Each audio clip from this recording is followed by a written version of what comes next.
Bonjour à tous. Francis Ngannou.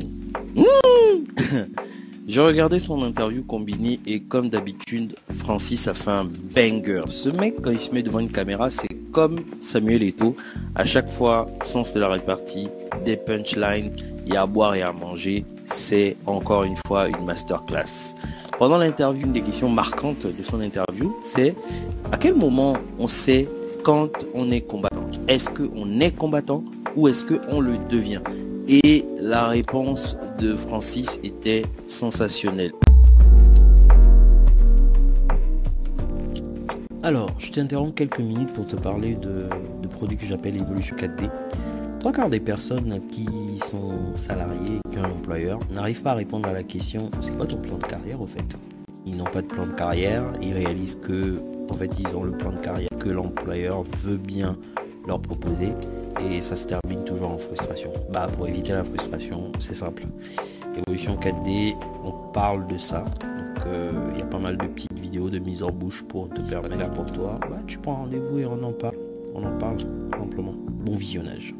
La réponse de Francis, c'était « Tu ne le sais qu'à partir du moment où tu te retrouves en situation de combat et à ce moment, tu détectes que tu es fait pour ça, tout simplement. » Et Francis a théorisé ça en expliquant un peu l'état d'esprit qu'on a chez les continentais, les Camerounais, l'état d'esprit qu'il a nommé le Hemley. Le Hemley, c'est zéro doute, j'agis. Et peu importe ce qui se passe. La réponse à cette question décèle quelque chose. Décèle le fait que c'est l'action qui crée l'information. Le Hemley, c'est quelque chose qui vous permet d'agir. Ce qu'il écrit comme Hemley, c'est quelque chose qui vous permet d'agir et de découvrir si vous êtes fait pour quelque chose ou pas. Et c'est la meilleure façon de faire les choses parce que il y a des compétences que vous avez qui ne sont pas forcément visibles et qui ne sont décélables qu'à partir du moment où vous essayez. Et si vous n'essayez pas, vous n'aurez pas le retour qui fait comprendre « Ah oui, en fait, j'ai vraiment quelque chose à faire dans cette histoire. » Et en théorisant, en donnant cette explication, il nous démontre l'état d'esprit qu'il a guidé et l'état d'esprit qu'il a emmené dans les sports de combat. Francis Ngannou ne l'a jamais caché dans toutes ses interviews. Il parle de son rêve de boxe. C'est son rêve de boxe qui l'a toujours guidé et qui l'a aidé à toujours continuer à croire à ses rêves, à continuer à faire des étapes intermédiaires, donc différents boulots pour permettre de construire sa carrière. Il découvre qu'il est fait pour les sports de combat et c'est cette envie qui lui a permis de rentrer dans le monde du MMA. Il rentre dans le monde du MMA par un combat gratuit et il le dit dans l'interview qu'il a commencé à faire le MMA pour voir. Il n'est pas passionné de MMA, mais ce qui est intéressant, c'est que cette découverte de sa facilité dans les sports de combat lui ont permis de se construire une carrière. Initialement, il rêvait de boxe et au final se retrouve dans le MMA. Il explique dans ses interviews que le MMA ne l'intéressait pas spécialement. Et dans l'interview combinée, il explique qu'il a commencé le MMA en abordant la compétition via un combat où il n'a pas spécialement été bien rémunéré, mais c'est quelque chose qui lui a permis de prendre des informations. Première information qu'il a pu prendre pendant ce combat gratuit, c'est qu'il a vraiment des facilités dans le MMA et qu'il peut rentrer via son bagage de la boxe. Dans le MMA, vous avez plusieurs grandes catégories de combattants. On a des combattants qui vont commencer par la boxe et avoir la possibilité de rentrer dans le MMA. Vous avez des combattants qui vont partir du kickboxing comme Cédric Doumbé pour arriver au MMA. Vous avez d'autres combattants qui commencent par la lutte pour après se convertir dans le MMA.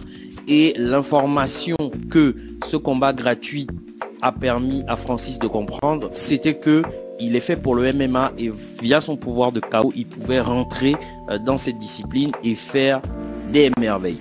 Cette information, en fait, qui l'a permis de commencer à construire un petit pédigré et ensuite d'arriver à l'UFC. Et d'ailleurs, il a fait un run dans la plus grande organisation de MMA en se basant sur son pouvoir de KO. Ça lui a donné une identité, ça lui a donné une marque. Francis, aujourd'hui, c'est le mec qui t'arrache la tête, simplement. Et il a commencé à se remettre en question. Je dis remettre en question, c'est un faible mot parce que il a commencé à bosser un peu plus les autres domaines de son jeu, de sa façon de combattre. Il a étoffé sa façon de combattre en y rajoutant beaucoup plus de lutte, beaucoup plus de grappling, qui lui a permis d'étoffer sa façon de se combattre et devenir le combattant terrifiant qu'il est devenu aujourd'hui. Et cela a permis de faire découvrir, après sa défaite, qu'il était en capacité de donner un combat, un très bon combat en lutte, notamment celui qu'il a fait dans le cadre de sa défense de ceinture contre Cyril Gane. Et ça a permis à tout le monde de comprendre que Francis, aujourd'hui, c'est le mec qui te démolit dans quasiment toutes les disciplines du MMA. Pas avec en étant le meilleur, parce que sa discipline de prédilection, c'est vraiment la boxe. Mais dans les autres domaines, il est dur à gérer et à chaque fois, il trouvera la solution. Et c'est ce qui est génial et plutôt terrifiant avec son profil.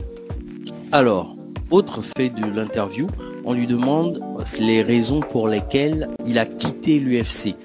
Et l'un des premiers éléments qu'il met en valeur, c'est un élément culturel sur la façon de négocier un contrat. En fait, en résumé, on ne négocie pas un contrat de la même façon avec un Africain, avec un Européen, avec un Asiatique, avec un Américain. C'est pas du tout la même approche. Dans une négociation, quand le volet culturel est raté, c'est dur de rétro-pédaler et de faire les choses autrement.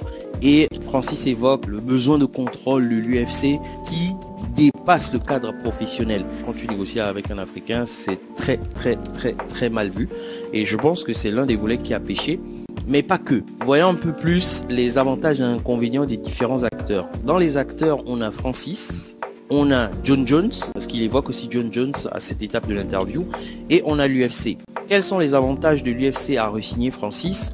C'est le fait de continuer à entretenir l'attention des spectateurs dans l'idée de faire le combat Francis contre Jon Jones, qui serait l'un des combats les plus attendus de ces 10-15 dernières années, parce que la façon dont Francis est arrivé sur la discipline MMA et a eu ce parcours efficace, extraordinaire, tous les fans de MMA veulent forcément voir le combat. Mais le problème de l'UFC, c'est que le combat doit être vendable. Le combat doit apporter un maximum de revenus. Le combat doit faire une très grosse bourse. Et ce qui se passe, c'est que les combats faits par Francis et les combats faits par Jon Jones ne sont pas équivalents en termes de revenus, dans la mesure où ils veulent avoir un combat. Jon Jones, c'est l'une des plus grosses bourses en termes de revenus.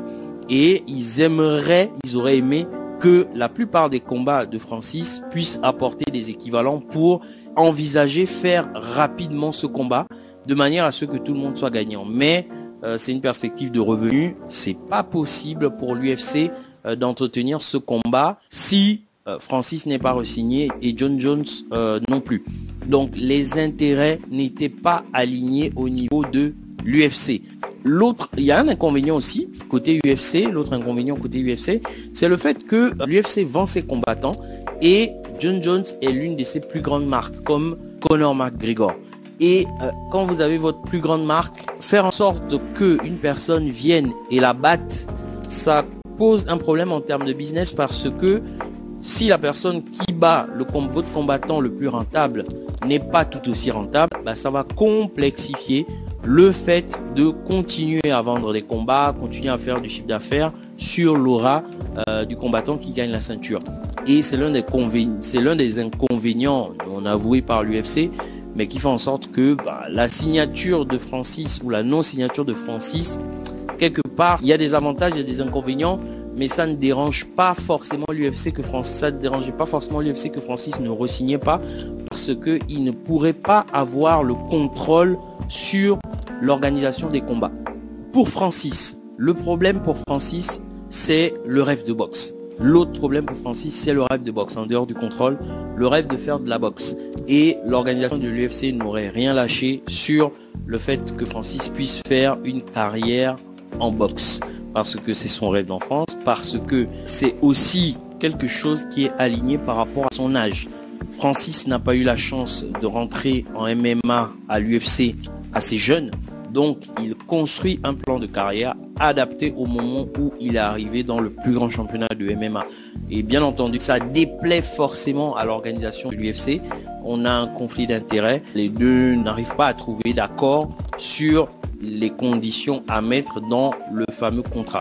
C'est la raison qui l'a poussé à signer au niveau du PFL, qui est l'autre grosse organisation de MMA, qui elle a des projets adaptés à des profils qui rentrent dans le MMA tard pour leur proposer un parcours de carrière différent.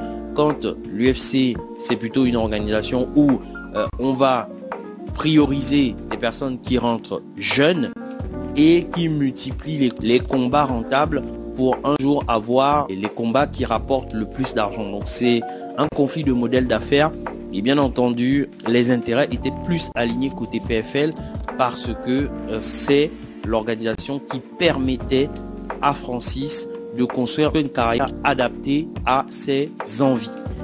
Mais il y a une autre chose qui, je pense, a pesé dans la balance, c'est le développement du PFL Africa, dans le sens où l'UFC a toujours eu un peu de mal à rentrer, à s'imposer sur le continent pour pouvoir proposer des combats directement sur le continent.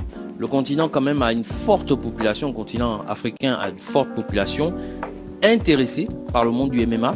Mais ce qui pose problème, c'est le modèle d'affaires de l'UFC basé sur le pay-per-view. Le pay-per-view, c'est pas un mode d'achat qui est vulgarisé en Afrique et c'est quelque chose qui freine l'entrée du MMA via l'UFC en Afrique. Mais le PFL a saisi l'opportunité parce que le PFL va rajouter la spécificité du marché africain pour accéder au MMA. Et c'est des approches qui sont complètement différentes. Et je pense que en utilisant la marque Francis Ngannou pour implanter le PFL en Afrique, va ajouter une adaptation au marché africain pour essayer de construire un modèle qui n'a rien à voir avec le modèle classique. Parce que le problème de l'UFC, c'est qu'ils veulent aborder le marché africain avec un modèle classique. Et pourtant, les marchés ne se ressemblent pas, les habitudes de consommation ne se ressemblent pas et il faut bien adapter une approche spécifique. Et l'UFC étant une très grosse machine n'a pas le temps pour ça.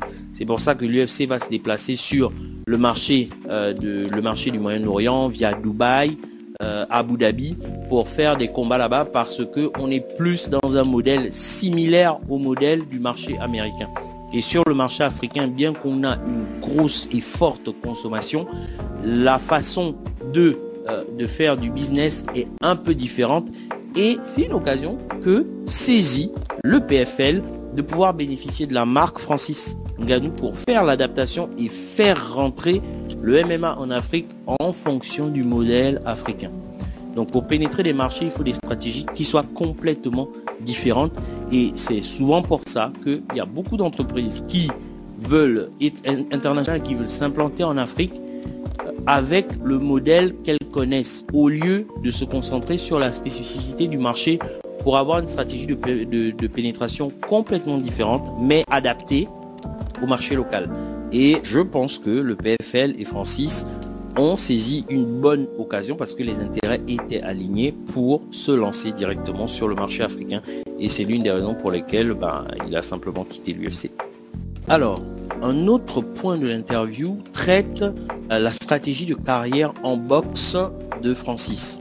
On lui demande pourquoi il n'a pas eu l'approche de faire une carrière classique avant de s'attaquer directement au monument de la boxe. Parce que le gars, il a commencé dans le top du panier. Il a commencé par Tyson Fury, ensuite il a enchaîné avec Anthony Joshua et tout de suite il est allé tout en haut.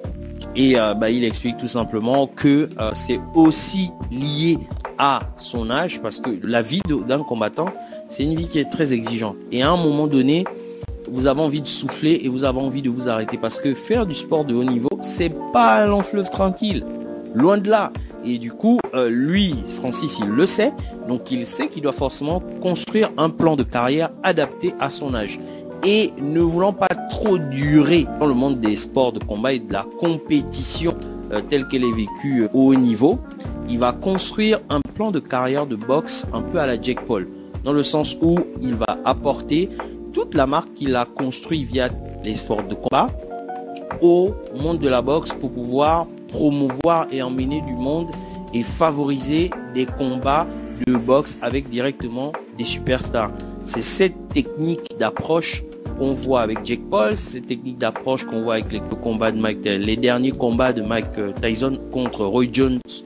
C'est plutôt cette stratégie que Francis va adopter parce que c'est une stratégie qui le met directement en capacité d'aller chercher des gros combats, des grands noms de la boxe. Et le marché de la boxe étant ce qu'il est, parce que l'un des avantages de la boxe par rapport au MMA, c'est qu'il y a quand même des plus grosses bourses pour les combattants superstars. Il y a très peu de superstars au final hein, dans le monde du MMA. Il y a beaucoup plus de superstars qui touchent beaucoup plus dans le monde de la boxe. Et Francis le sait, il se trouve en position de force, donc c'est intelligent. Il construit une carrière en fonction de ce qui est possible de faire pour lui. Et vu qu'il a atteint le statut de superstar, pourquoi se prendre la tête à construire une carrière comme quelqu'un qui n'a pas de nom? Il a déjà un nom qui drive des gens. Et son dernier combat avec Tyson Fury et son combat avec Anthony Joshua ont eu des retombées phénoménales, financières et en termes de marketing. Donc, c'est forcément quelque chose qui est rentable pour lui et qu'il est dans son intérêt de continuer. Un autre fait marquant de l'interview, c'est quand on aborde son lien avec le monde du cinéma. Francis a commencé à faire du cinéma avec des petites répliques et comme à son habitude, il a très vite compris où était son intérêt. Comme dans le monde de la boxe, Francis dans le monde du cinéma est franc et il sent qu'il n'est pas en position de force dans le fait d'aborder une carrière de cinéma. Donc pour le cinéma, il va se contenter des rôles qui étaient un peu cantonnés à son image de combattant. Il a aussi découvert le jeu d'acteur qui est un jeu qu'il estime pour lui ne pas être à sa portée à court terme, dans le sens où le rôle de comédien, c'est un rôle qui est très compliqué à avoir. Jouer des émotions, feigner des émotions, c'est pas quelque chose de simple. Et il sait qu'il n'est pas forcément dans une situation où il a des facilités.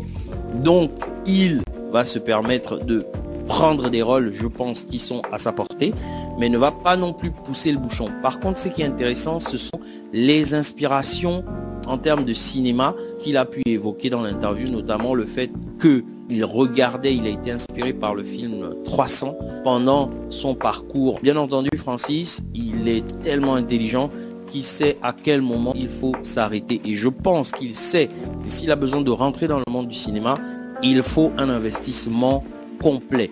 Est-ce que c'est une priorité pour lui? Je ne pense pas trop parce que, en général, Francis, c'est quelqu'un qui va rester dans sa zone première de génie et c'est très bien qu'il reste dans sa première zone de génie parce que quand vous faites des choses en fonction de vos dons et de vos talents, le chemin est beaucoup plus facile que si vous y arrivez en struggle, c'est pas simple et c'est pas le choix à court terme qu'il fait par rapport au monde du cinéma. Encore une fois, Francis, c'était une super interview parce qu'on a appris beaucoup plus de lui sur les raisons de son départ de l'UFC, sur sa vie en général, sur son état d'esprit. Et comme d'habitude, c'est toujours une pépite d'écouter Francis Ngannou. Je m'arrête là.